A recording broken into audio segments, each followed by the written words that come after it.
একটি প্রশ্ন নিয়ে শুরু করছি। বিশ্বে এত বিদ্রোহ, কলহ, এর পেছনে শুধুই কি রাজনীতি, নাকি রয়েছে অন্য কিছু? ঠিক 1400 বছর আগে নবী করিম সাল্লাল্লাহু আলাইহি সাল্লাম ঠিক এই দিনগুলোর দিকে ইন্ডিকেট করছিলেন, যখন বিশ্বে ভরে যাবে বিদ্রোহ আর কলহে, ঠিক তখনই আগমন ঘটবে ওই বৃহৎ কোনো শক্তি যা এগুলোর পিছনে থাকবে। আচ্ছা, তাহলে কে সেই শক্তি? যদি আসলেও সে থেকে থাকে, তাহলে বর্তমানে সে রয়েছে কোথায়? এই প্রশ্নের উত্তর মিলে যায় একটি হাদিসকে কেন্দ্র করেই। হাদিসটি তামিম আদ-দারিকে ঘিরে। জেনে রাখা ভালো, সে ছিল একজন দক্ষ নাবিক, অর্থাৎ জাহাজের নাবিক, জাহাজ চালক। সেদিনকের সমুদ্রের হাওয়া বইছিল খুবই ভিন্নভাবে, সমুদ্রের ঢেউগুলো খেলা করছিল খুবই ভিন্নভাবে। ঝড় এসে পড়ল তার জাহাজের উপরে আছড়ে, এবং তার জাহাজটি একটি দ্বীপের দ্বার প্রান্তে গিয়ে ঠেকলো। সেই দ্বীপ থেকে দ্বার প্রান্তে নেমে আসলো একটি প্রাণী, হাদিসের ভাষায় যাকে বলা হয় জাসসাস, অর্থাৎ খোঁচর বা খবরদাতা।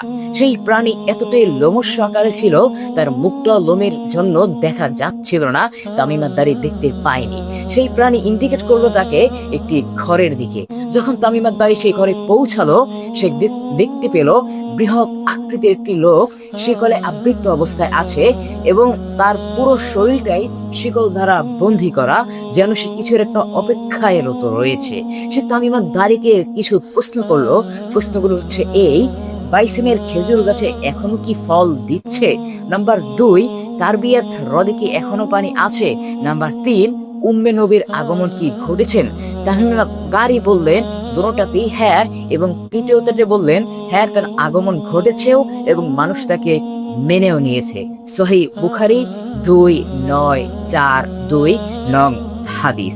আচ্ছা, তাহলে যদি সে থেকেই থাকে, সেই জমানা থেকে এখন পর্যন্ত সে কিসের অপেক্ষায় রয়েছে? প্রশ্ন চলেই আসে। এবং যখন তামিম আদ-দারি মদিনায় এসে পৌঁছালেন, সে নবী করিম সাল্লাল্লাহু আলাইহি সাল্লামের কাছে সমস্ত ঘটনাগুলো বর্ণনা করলেন, এবং নবী করিম সাল্লাল্লাহু আলাইহি সাল্লাম তার সাহাবীদের মাঝে বললেন নিশ্চয়ই সেই দাজ্জাল। এবং আরেক হাদিসে রয়েছে দাজ্জাল আসার পূর্বে পুরো দুনিয়া প্রস্তুত করে নেবে। আচ্ছা, তাহলে এই প্রস্তুত মানে আসলে কি? এই প্রস্তুত মানে হচ্ছে সে আসার পূর্বের 3 বছর খুবই পৃথিবীতে অনাবৃষ্টি হবে। প্রথম বছর পৃথিবীর 3 ভাগের 1 ভাগ বৃষ্টি বন্ধ হয়ে যাবে। দ্বিতীয় বছর পৃথিবীর 3 ভাগের 2 ভাগ বৃষ্টি বন্ধ হয়ে যাবে, এবং তৃতীয় বছর এতটাই অনাবৃষ্টি শুরু হবে যে মানুষের ফসল উৎপাদন বন্ধ হয়ে যাবে। মানুষ বলতে শুরু করবে কেউ কেন আসছে না এবং আমাদের এখান থেকে বাঁচাচ্ছে না। আচ্ছা, আপনি যদি বর্তমান পৃথিবীর দিকেই তাকান, তাহলে আপনি দেখতে পাবেন এর বাস্তবতাগুলো।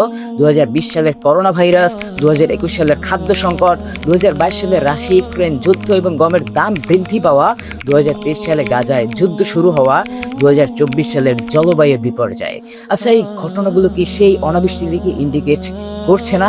এবং আরেক হাদিস রয়েছে দাজ্জাল বের হওয়ার পরে তার পাশে সর্বক্ষণই থাকবে জাসসাস, অর্থাৎ সেই খোঁচর বা খবরদাতা।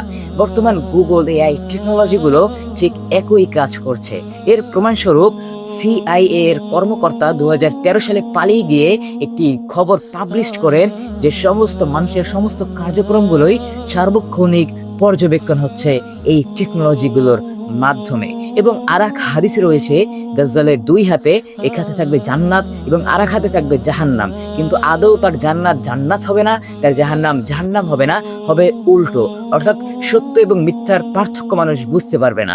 বর্তমানে যদি আপনি দুনিয়ার দিকে তাকান, মানুষ সত্য মিথ্যার পার্থক্য আদৌ বুঝতে পারছে না। সমস্ত কিছু শিখিয়ে দিচ্ছে সোশ্যাল মিডিয়া। যে আমাদেরকে বলছে সত্য, সেটা আমরা মেনে নিচ্ছি সত্য, যে বলছে মিথ্যা, সেটা আমরা মেনে নিচ্ছি মিথ্যা। এবং আরেক হাদিসে রয়েছে যে সমস্ত মুদ্রা একটি কেন্দ্র থেকেই নিয়ন্ত্রিত হবে। আচ্ছা, সমস্ত কারেন্সি ডলার থেকেই নিয়ন্ত্রণ হচ্ছে, একই একটা মুদ্রা থেকে সমস্ত বিশ্ব নিয়ন্ত্রণ হচ্ছে না?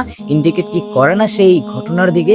এবং আরেকটি হাদিস রয়েছে তিরমিজি শরীফের হাদিস, দাজ্জাল বের হবার পূর্বে শামের ভূমিতে যুদ্ধ শুরু হবে, ভয়ঙ্কর যুদ্ধ। এই শাম মানে কি?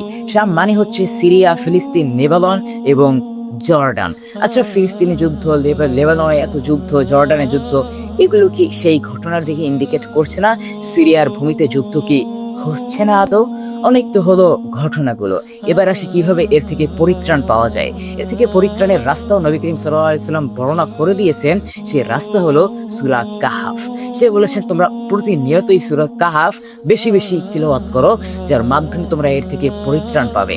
যদি আমরা ঠিকভাবে আমলগুলো করতে পারি তাহলে আমরা এই ঘটনাগুলো থেকে পরিত্রাণ পাবো। আসল সকলেই চেষ্টা করি এবং সকলেই দুনিয়া জেনে বুঝে তারপরে পা বাড়াই, স্টেপ পরে স্টেপ দিই।